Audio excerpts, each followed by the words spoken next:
Okay, here we are back to the Honda 10 horse, and what we've done here is we've dropped the exhaust housing. And the reason we didn't take it completely apart is that the shifter linkage there, you can see, doesn't come all the way out from the top.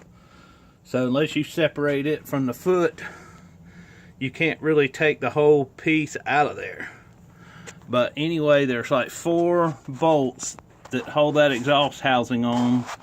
And then there's a rubber damper here at the back that has 2 bolts that holds that rubber damper on to keep it from vibrating when it's running. But anyway, here's the rubber damper and the other little piece of rubber, and like I said, that's a damper to keep it from vibrating. And there's the exhaust housing bolts and the damper bolts, and they're a little different length. I always like to line mine up to make sure that I put the right bolts back in the right holes.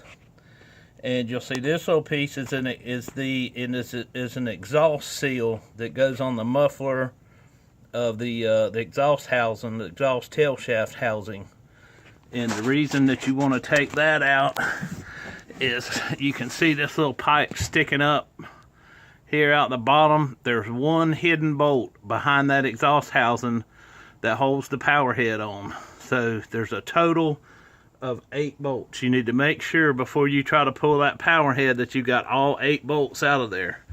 There's 3 bolts around the drive shaft, 4 bolts, 2 on each side, that come from underneath that upper housing. And so what we're fixing to do now is we've got all the bolts out, so we're fixing to see if this power head will let us pull it up. It should come loose now. Probably going to have to get a pry bar to separate that gasket, but everything's loose up here. We've got a carburetor loose because our linkages go to the throttle, so we want everything loose from this power head because we want to lift it just straight up, straight out, so we can get to that housing there. And on we've got our new parts here. On our new parts, this is the new dipstick housing, and this housing, the original ones are plastic, but the new ones here are made of metal.